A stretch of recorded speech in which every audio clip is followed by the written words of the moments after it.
Do you have a friend, a family member, or maybe an acquaintance that you just dread talking with because that person is so long winded?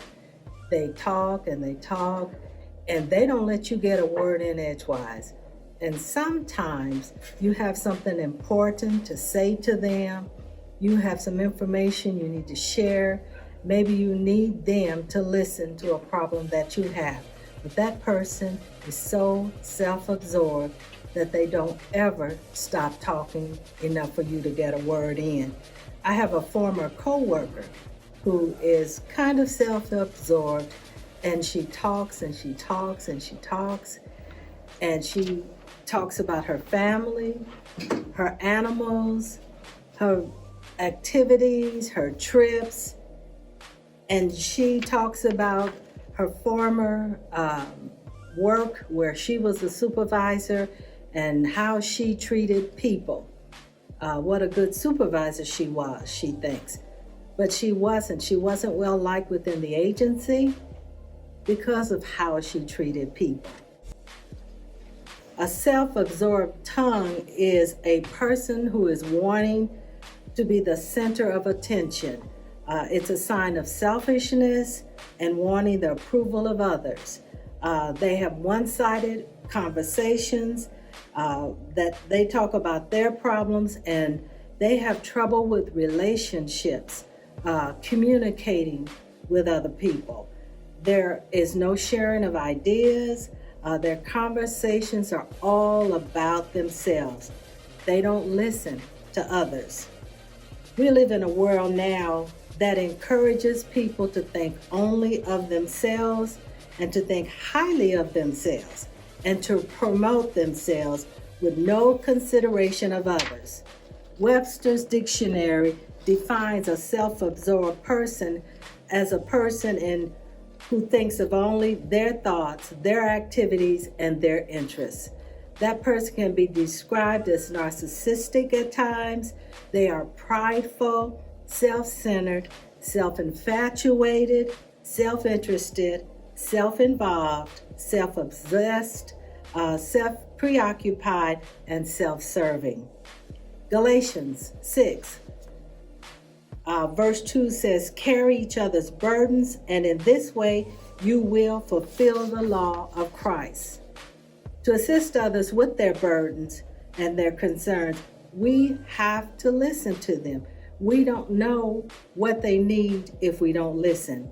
There's a biblical example of a self-absorbed person, and that's in the book of Esther. Haman thought more of himself than anyone else. He always boasted. He boasted about his accomplishments, his sons, his wealth, and all the honors that he had received, and how high and mighty he had ascended. He spoke only of his accomplishments.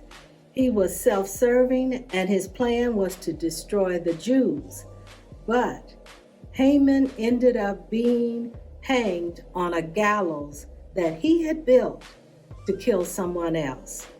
Today, there are many people who are self-absorbed like Haman. They don't listen to what others have to say. The conversation is about them. They have personal agendas and that focus on them and not the needs of the people that they represent. We have a former United States president and other world leaders who are self-absorbed. They are concerned about wealth, control, and what they can get for themselves. They don't seem to care about the people that they represent. Look at what's going on in the Ukraine right now. We have a Russian leader who is trying to gain land at any cost that he has to do to get what he wants. He doesn't seem to care that people are dying. That's a self-absorbed person. Social media has also been an encouragement and has grown a world of people that are self-absorbed. They have self-absorbed tongues. We see actors, musicians, bloggers, and so-called influencers who only talk about and focus on their dramas, their lives, their wins and losses, making money, their issues, successes, failures, and it goes on and on and on.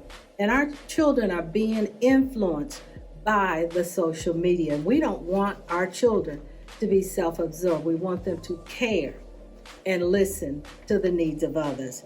This selfish focus on ourselves is not pleasing to God. It's not what He is calling us to do.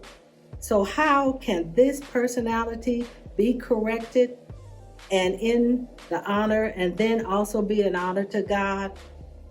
We have to pray first. Pray for forgiveness of that sin, of that self-absorbed person. We have to pray and ask God's favor. And then the Holy Spirit is going to direct us, take our attention away from ourselves, and help us to see the needs of others and put them first. We are here to assist others and lead them to the Lord. When we give time and attention to people, they see God in us. And then God blesses us for blessing other people. Philippians, 2nd chapter, 3 and 4, Paul says, "Do nothing out of selfish ambitions or vain conceit. Rather, in humility, value others above yourself." And that's a good reminder of the type of Christian we're supposed to be. And then I really like the affirmation in this chapter, and it says, "I look not only to my own interests, but to the interests of others. Therefore, my issues are not the primary topic of my conversations."